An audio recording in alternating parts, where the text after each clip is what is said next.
Hello everyone, कैसे हैं आप सब। वेलकम टू पढ़ाई कैंप। आई होप आप सभी अच्छे होंगे और आपकी तैयारी बहुत ही अच्छे तरीके से चल रही होंगी। तो दोस्तों, आज के इस सेशन में हम लोग देखेंगे बाल विकास एवं शिक्षा शास्त्र के कुछ महत्वपूर्ण प्रश्न को, जो आपके आने वाले जेटेट, आने की झारखंड टेट और सी टेट के एग्ज़ाम में बहुत ही हेल्पफुल होगा। तो दोस्तों, बने रहे हमारे वीडियो में और देखें कि किस प्रकार से यहाँ जो है प्रश्न पूछे गए हैं। और दोस्तों, साथ ही साथ मैं बताना चाहता हूँ कि अगर आपको इसका पीडीएफ डाउनलोड करना है तो आप हमारे टेलीग्राम चैनल के साथ जुड़ सकते हैं, जिसका लिंक हमारे डिस्क्रिप्शन बॉक्स में दिया गया है। वहाँ से लिंक पे क्लिक करके आप डायरेक्ट हमारे टेलीग्राम चैनल को ज्वाइन कर सकते हैं और वहाँ से जेटेट और सीटेट की जितने भी क्लासेस वहाँ ली गई हैं वे सारे के लिंक और सारा का पीडीएफ वहाँ पे अवेलेबल कराया गया है। आप वहाँ से सारे पीडीएफ को डाउनलोड करके इसका लाभ ले सकते हैं।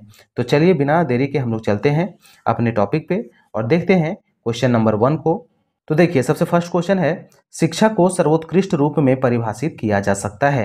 यानी कि शिक्षा को हम लोग जो है सबसे अच्छे तरीके से किस रूप में परिभाषित कर सकते हैं। तो ऑप्शन नंबर 1 है बौद्धिक अभिवृद्धि के आधार पर। यानी कि बच्चों का जो है इंटेलिजेंस के अकॉर्डिंग हम लोग उसको बोल सकते हैं कि बच्चा एजुकेटेड है। तो ऐसा बिल्कुल भी नहीं है। सिर्फ उसके इंटेलिजेंस को हम लोग नहीं देख करके उसको ऑलराउंड डेवलपमेंट को देखेंगे, उसके व्यवहार में चेंजेस को देखेंगे कि उसके व्यवहार में क्या क्या चेंजेस आए हैं, पॉजिटिव नेगेटिव, उसके अकॉर्डिंग हम लोग शिक्षा को वहाँ पे देख सकते हैं। सेकेंड ऑप्शन है हमारा अन्य व्यक्तियों के अनुमानों के जांच के आधार पर। तो बिल्कुल भी नहीं, ऐसा नहीं है कि एजुकेशन उसको बोलेंगे कि कोई व्यक्ति जो है जो एजुकेटेड है उसको अनुभव करके बताएगा कि वो एजुकेटेड है या नहीं। तो ऐसा नहीं है। चलिए, ऑप्शन नंबर सी है एक सब व्यक्ति के अनुभवों के आधार पर। तो ये भी नहीं, बिल्कुल गलत होगा। चलिए, ऑप्शन नंबर डी है एक ऐसी प्रक्रिया के रूप में जो दूसरे व्यक्तियों में परिवर्तन लाती हो। तो देखिए, हमारा बिल्कुल राइट हो जाएगा कि जो शिक्षा है एक ऐसी प्रक्रिया है जो किसी भी व्यक्ति में क्या लाता है, परिवर्तन लाने का काम करता है। ठीक है, तो ऑप्शन नंबर डी जो है हमारा यहाँ से राइट आंसर हो जाएगा। चलिए, क्वेश्चन नंबर 2 है, शिक्षा को परिभाषित किया जा सकता है। तो जो हम लोग का एजुकेशन है उसको परिभाषित कैसे कर सकते हैं, तो किसमें, तो जीवन की तैयारी के रूप में, या फिर विद्यालयी शिक्षा के पर्यायवाची के रूप में, या फिर ज्ञानार्जन के रूप में, या फिर अनुभवों के द्वारा होने वाली ज्ञान के वृद्धि में। तो देखिए, ऑप्शन नंबर डी जो है अनुभवों के द्वारा होने वाले ज्ञान के वृद्धि के रूप में। ऑप्शन नंबर डी हमारा राइट आंसर हो जाएगा। चलिए, क्वेश्चन नंबर 3 है, शिक्षा के उद्देश्यों का मूलभूत स्रोत क्या है। यानी कि शिक्षा के उद्देश्य जो है उसका मूलभूत स्रोत क्या है, तो मानव अनुभव। बिल्कुल सही, मानव अनुभव जो ही है जो शिक्षा के उद्देश्य का मूलभूत स्रोत माना जाता है। ठीक है, तो मानव अनुभव हमारा ऑप्शन नंबर ए राइट आंसर हो जाएगा। चलिए, क्वेश्चन नंबर 4 है, शिक्षा के लक्ष्यों के निर्धारण में प्राथमिक दायित्वों का निर्वाह किया जाना चाहिए। तो शिक्षा के लक्ष्यों के निर्धारण में जब शिक्षा का जो एम होता है, गोल होता है, मोटिव होता है, उसके निर्धारण में किसका निर्वाह, मतलब कौन जो है अपना रोल प्ले करता है, निर्वहन करता है शिक्षा के लक्ष्यों को निर्धारण करने में, तो शिक्षक या फिर प्रशासक या फिर पाठ्य पुस्तक या फिर समाज। तो ऑप्शन नंबर डी जो है हमारा राइट आंसर हो जाएगा। समाज हमारा क्या मेन रोल प्ले करता है किसमें, तो शिक्षा के लक्ष्यों को निर्धारण में। ठीक है, चलिए, क्वेश्चन नंबर 5 है, किसी विशेष के लिए उद्देश्यों का निर्धारण किया जाना चाहिए। तो किसी विशेष के लिए उद्देश्यों का निर्धारण किया जाना चाहिए। तो ऑप्शन नंबर डी विषय वस्तु एवं कक्षा में संपन्न होने वाली क्रियाओं के द्वारा हमारा यहाँ से राइट आंसर हो जाएगा। ठीक है, चलिए, क्वेश्चन नंबर 6 है, शिक्षा का वास्तविक लक्ष्य क्या होना चाहिए। तो शिक्षा का वास्तविक लक्ष्य क्या होना चाहिए कि अगर किसी बच्चे को हम एजुकेटेड कर रहे हैं, उसको शिक्षा दे रहे हैं, तो उसका वास्तविक लक्ष्य क्या होता है, तो उपाधि एवं प्रमाण पत्रों का संग्रह करना। तो बिल्कुल भी नहीं, सिर्फ शिक्षा का मतलब ये नहीं है कि डिग्री ले रहे हैं, सिर्फ डिग्री को जमा कर रहे हैं, तो उससे ये नहीं साबित होगा कि आप कितने शिक्षित हैं। फिर है कौशलों, आदतों तथा ज्ञान की प्राप्ति करना। बिल्कुल सही, शिक्षा का मेन उद्देश्य क्या होता है, तो कौशल प्राप्त करना, स्किल प्राप्त करना, बच्चे के बिहेवियर को देखना और उसके नॉलेज को देखना। तो ऑप्शन नंबर बी हमारा राइट आंसर हो जाएगा। उसके आगे हम लोग को ऑप्शन देखने की जरूरत नहीं है। ठीक है, चलिए, अब चलते हैं हम लोग नेक्स्ट क्वेश्चन नंबर 7 पे। चलिए, क्वेश्चन नंबर 7 है, आधुनिक शिक्षा के लक्ष्य के रूप में निम्नलिखित में से कौन सा पद सर्वाधिक अनुपयुक्त एवं विवादास्पद है। तो आधुनिक शिक्षा के रूप में जो है कौन सा ये ऑप्शन में कौन सा जो ऑप्शन है वो सबसे अनुपयुक्त है, मतलब सबसे कम उपयुक्त है। तो ऑप्शन नंबर ए है, बालक को विद्यालय शिक्षण के माध्यम से सामाजिक संबंधों का अभिप्राय बताना। तो बिल्कुल सही, ये उपयुक्त है। बालकों में पढ़ने लिखने बोलने एवं सुनने की दक्षताओं का विकास करना, ये भी सही है हमारा। बालकों को उनके अधिकारों के प्रति सतर्क बनाना, या फिर बालकों को उनके स्वास्थ्य संबंधी नियमों का ज्ञान प्रदान करना, ये भी सही होगा। देखिए ऑप्शन नंबर सी भी हमारा राइट है, लेकिन बोला है सबसे कम उपयुक्त कौन सा है, मतलब अनुपयुक्त कौन सा है। तो अगर सबसे कम अनुपयुक्त देखें, सबसे कम जितना उतना जरूरी नहीं है उसको देखें, तो ऑप्शन नंबर सी हमारा राइट आंसर हो जाएगा। चलिए क्वेश्चन नंबर 8 है हमारा, नर्सरी स्कूल का प्रमुख उद्देश्य क्या है। तो नर्सरी स्कूल का प्रमुख उद्देश्य क्या है, तो शिशुओं की विकासात्मक आवश्यकताओं का समाधान करना, या फिर शिशुओं की देखभाल करना जबकि उनके माता पिता कार्य हेतु घर से बाहर चले जाते हैं। तो ऐसा बिल्कुल भी नहीं है कि नर्सरी स्कूल जो है जब माता पिता घर से बाहर जाते हैं तो उनका देखभाल करना उनका उद्देश्य है, तो बिल्कुल गलत हो जाएगा। प्रत्याशित प्रारंभिक शिक्षकों को प्रशिक्षित प्रदान करना, ये भी गलत होगा कि शिक्षकों को प्रशिक्षण प्रदान करने के लिए नर्सरी स्कूल बनाया गया है, तो बिल्कुल भी नहीं। शिशुओं को मनोरंजन, बिल्कुल भी नहीं, मनोरंजन के लिए गलत होगा। तो ऑप्शन नंबर ए जो है, शिशुओं के विकासात्मक आवश्यकताओं का समाधान करना। कहा जाता है कि जब बच्चे छोटे होते हैं, जब वो नर्सरी स्कूल में जाते हैं, तो बच्चे का विकास वहाँ से शुरू हो, हालांकि बच्चे का जो विकास होता है वो उनके घर से ही होना शुरू हो जाता है, लेकिन जब उसको नर्सरी स्कूल में डाला जाता है तो बच्चों का जो और भी अधिक तेजी से विकास होने लगता है। तो ऑप्शन नंबर ए हमारा राइट आंसर हो जाएगा। चलिए क्वेश्चन नंबर 9 है, वह विद्यालय जो बालक के उत्तम आदतों एवं सामाजिक प्रशिक्षण पर बल देता है उसे कहते हैं। तो क्या बोलते हैं, महाविद्यालय कहते हैं, हायर सेकेंडरी स्कूल कहते हैं, या प्राथमिक विद्यालय कहते हैं, या फिर नर्सरी स्कूल एवं किंडरगार्टन कहते हैं। तो देखिए यहाँ से जब बच्चे का जो है उत्तम आदत सामाजिक प्रशिक्षण पर बल देता है वो हमारा नर्सरी स्कूल एवं किंडरगार्टन, ऑप्शन नंबर डी जो है हमारा राइट आंसर हो जाएगा। चलिए क्वेश्चन नंबर 10 है, निम्नलिखित में से कौन सा कार्य प्रौढ़ शिक्षा का नहीं है। तो कौन सा कार्य प्रौढ़ शिक्षा का नहीं है, प्रौढ़ शिक्षा मतलब अडल्ट एजुकेशन, अडल्टहुड एजुकेशन का उद्देश्य नहीं है, ठीक है, कार्य नहीं है। तो उपचारात्मक शिक्षा का प्रबंधन करना, ये हमारा सही है, उसका कार्य है। मनोरंजनात्मक शिक्षा का प्रबंध करना, या फिर व्यावसायिक शिक्षा का प्रबंध करना, या फिर निरक्षरता उन्मूलन। तो ऑप्शन नंबर डी जो है इनका कार्य नहीं है, ऑप्शन नंबर डी हमारा राइट आंसर हो जाएगा। चलिए क्वेश्चन नंबर 11 है, विद्यालय में प्रजातांत्रिक मूल्यों के संरक्षण एवं परख के लिए निम्नलिखित में से कौन सी कसौटी सर्वथा उपयुक्त है। बोला है कि विद्यालय में जो प्रजातांत्रिक मूल्य होता है उसके संरक्षण के लिए कौन सा जो है कसौटी, मतलब कौन सा जो ऑप्शन है वह उपयुक्त है, ठीक है। तो क्या विद्यालय के विद्यार्थियों एवं अध्यापकों के मध्य मित्रवत व्यक्तिगत संबंध स्थापित हो चुके हैं, यह हमारा सही होगा। क्या विद्यालय में सामान्य शिक्षा के प्रति प्रगति के लिए छात्रों के विविध एवं संवर्धित अनुभव प्रदान किए गए हैं, या फिर क्या विद्यालय परिस्थितियां अपने छात्रों के ज्ञान एवं आवश्यकताओं को प्रोन्नत करने में सफल हुई है, या फिर उपर्युक्त में से सभी। तो ऑप्शन नंबर डी जो है इसमें से सभी हमारा राइट आंसर हो जाएगा। चलिए क्वेश्चन नंबर 12 है हमारा, हमारी प्रजातांत्रिक शैक्षिक पद्धति जोर देती है, यानी कि जो हमारा प्रजातांत्रिक जो शैक्षिक पद्धति है वो किस चीज़ पर जोर देती है, तो समस्त नागरिकों में एक समान विचारों का प्रोन्नत करना, या फिर व्यक्तिगत विभिन्नताओं को समरूपीय गुणों में परिवर्तित करना, या फिर उत्तर दायित्वपूर्ण स्वतंत्रता का समावेश करना, या फिर आदेश एवं आज्ञाकारिता जैसे मूल्यों का कक्षा में समावेशन करना।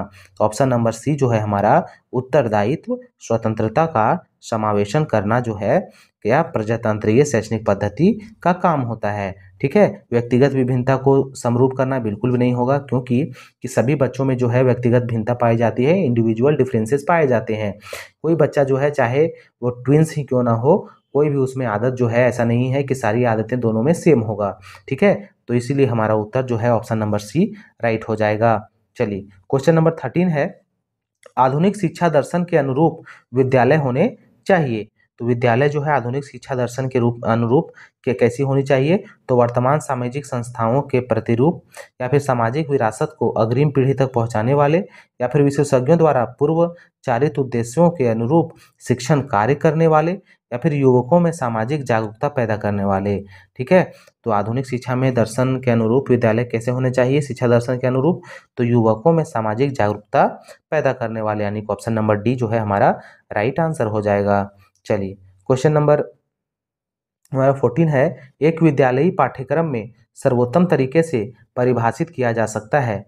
यानी कि विद्यालय पाठ्यक्रम को सबसे अच्छे तरीके से कैसे परिभाषित किया जा सकता है, यानी कि विद्यालय के सिलेबस को कैसे परिभाषित हम लोग कर सकते हैं। तो छात्रों के समस्त क्रियाओं को सक्रिय बनाने वाली सामग्री है। अगर सिलेबस को देखें तो सिलेबस के स्टूडेंट का जो स्टूडेंट है उसके जो सभी क्रियाएं होती है, सभी कार्य होते हैं, उसको सक्रिय बनाने वाला एक सामान है, या फिर शिक्षक के लिए प्रयुक्त समस्त सामग्री एवं विधियां हैं, या फिर विद्यालय द्वारा संगठित बाल अनुभव है, या फिर विद्यालय द्वारा छात्र का अभिन्न क्षेत्रों में ज्ञानार्जन है। तो ऑप्शन नंबर सी हमारा यहाँ से राइट आंसर हो जाएगा। चलिए क्वेश्चन नंबर 15 है, पाठ्यक्रम का वह भाग जो छोटे बालकों की आवश्यकताओं को पूर्ति के उद्देश्य से निर्मित किया जाता है उसे कहते हैं।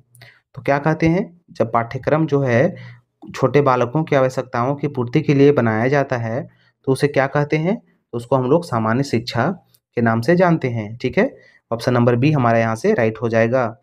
चलिए क्वेश्चन नंबर 16 है, प्रायः सामान्य शिक्षा के पाठ्यक्रम के संदर्भ में निम्नलिखित तर्क प्रस्तुत किया जाता है।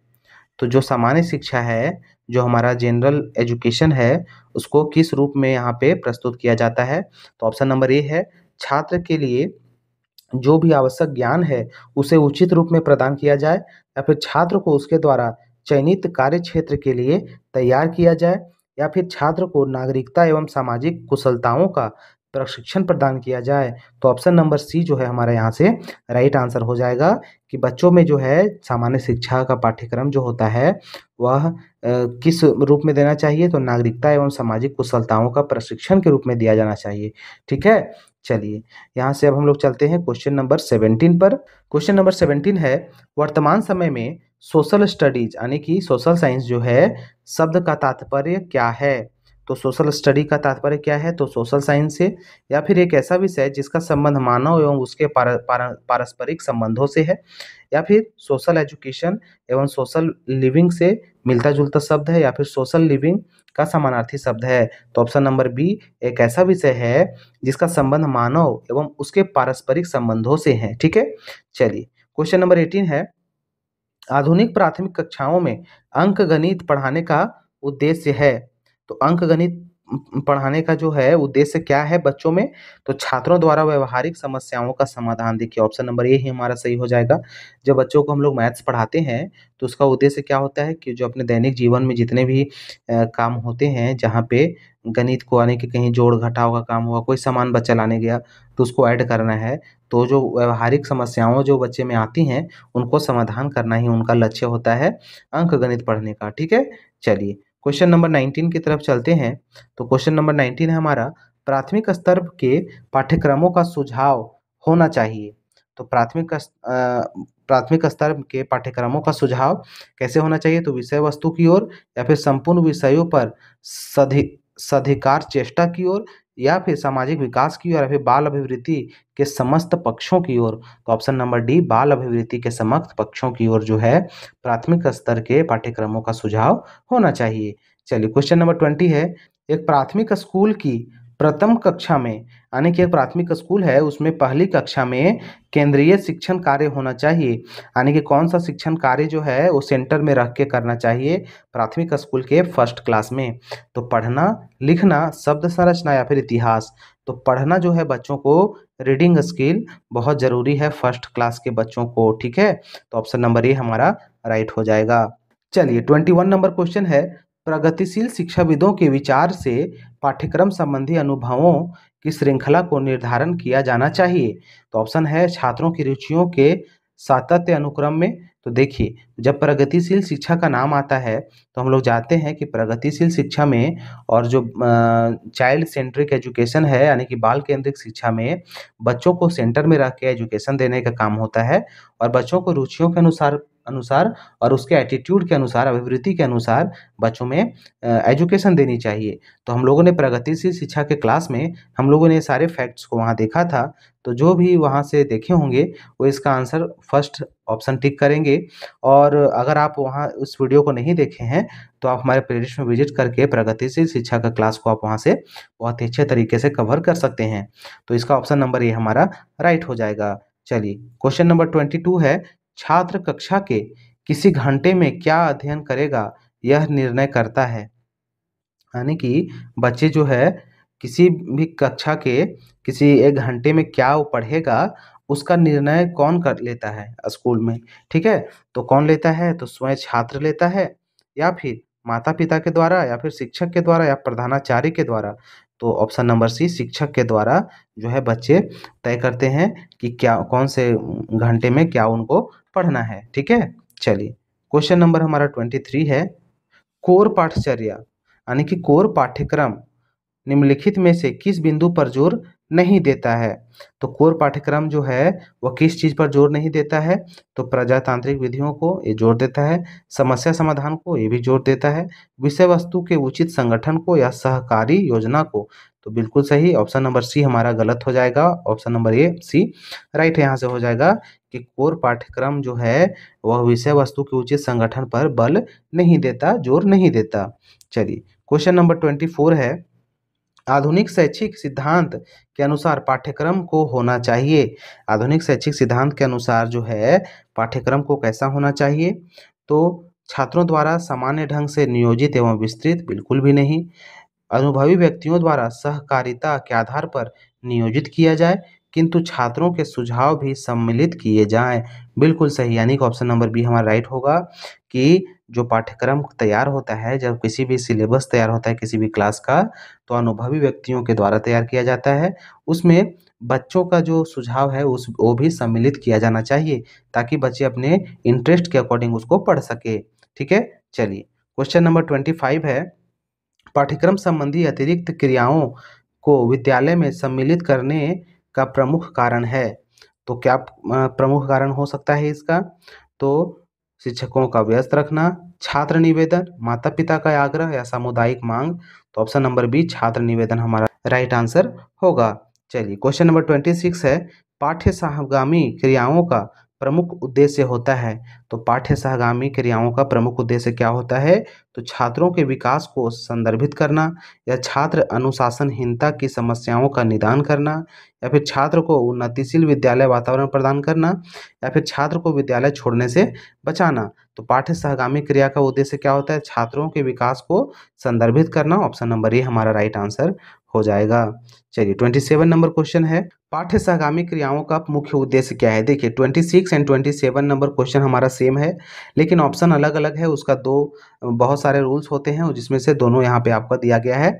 तो पाठ्य सहगामी क्रियाओं का मुख्य उद्देश्य क्या होता है, तो छात्रों का जो है वो विकास को संदर्भित करना, पहला तो हो गया उसका, और दूसरा क्या होता है, छात्रों को सर्वांगीण व्यक्तित्व विकास में सहायता देना, ठीक है। ऑप्शन नंबर ए भी इसमें हमारा राइट आंसर हो जाएगा।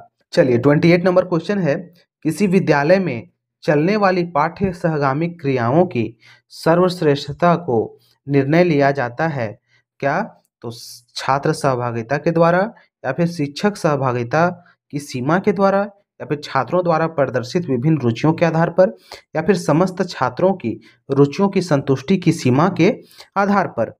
तो इसका आंसर हमारा डी हो जाएगा, समस्त छात्रों की रुचियों की संतुष्टि की सीमा के आधार पर इसका निर्णय लिया जाता है, ठीक है। चलिए 29 नंबर क्वेश्चन है, पाठ्येतर क्रियाओं में छात्र सहभागिता होनी चाहिए, यानी कि पाठ्येतर क्रियाओं में जो है छात्रों की सहभागिता होनी चाहिए। ऑप्शन है अपेक्षित एवं वांछनीय, बिल्कुल गलत, हतोत्साहित करने वाली, बिल्कुल गलत, प्रोत्साहित करे किंतु स्वैच्छिक सहभागिता हो, यानी कि ऑप्शन नंबर सी हमारा राइट आंसर हो जाएगा, ठीक है। चलिए 30 नंबर क्वेश्चन है, पाठ्येतर क्रियाओं का विकास होना चाहिए पीटीए यानी कि माता पिता एवं शिक्षक के संगठन द्वारा तैयार दृढ़ योजना के आधार पर या फिर सामुदायिक आवश्यकताओं के अनुभव के आधार पर या फिर छात्रों द्वारा अभिव्यक्त आवश्यकताओं एवं रुचियों के आधार पर। तो सी हमारा बिल्कुल सही होगा, जहाँ भी बच्चों की रुचि या शामिल हो जाए तो हमारा वही आंसर होगा, ठीक है। बच्चों की जो रुचि है हमारे शिक्षण पद्धति में वो बहुत ही बड़ा इंपॉर्टेंट रोल प्ले करता है, तो जहाँ भी इंटरेस्ट का बात आए बच्चों का वहाँ पे ज़्यादा होने का चांस है वही ऑप्शन, ठीक है। तो आप लोग ध्यान रखेंगे, तो इसका ऑप्शन नंबर सी हमारा राइट आंसर होगा। सो फ्रेंड्स आज के इस सेशन में हम लोगों ने 30 मोस्ट इंपॉर्टेंट क्वेश्चन को डिस्कस किया। आई होप कि आपको ये वीडियो बहुत ज़्यादा हेल्पफुल लगी होगी। अगर आपको ये वीडियो थोड़ी सी भी हेल्पफुल लगी होगी तो आप हमारे वीडियो को शेयर करें अपने दोस्तों के साथ, वीडियो को ज़्यादा से ज़्यादा लाइक करें और अगर नए होंगे तो हमारे चैनल को सब्सक्राइब करें और बेल आइकन को प्रेस करें ताकि आपको जब भी यहाँ पे कोई वीडियो अपलोड की जाए तो आपके पास नोटिफिकेशन पहुँच जाए। तो दोस्तों मिलते हैं हम लोग नेक्स्ट वीडियो में नए टॉपिक के साथ। तब तक के लिए धन्यवाद। Good bye.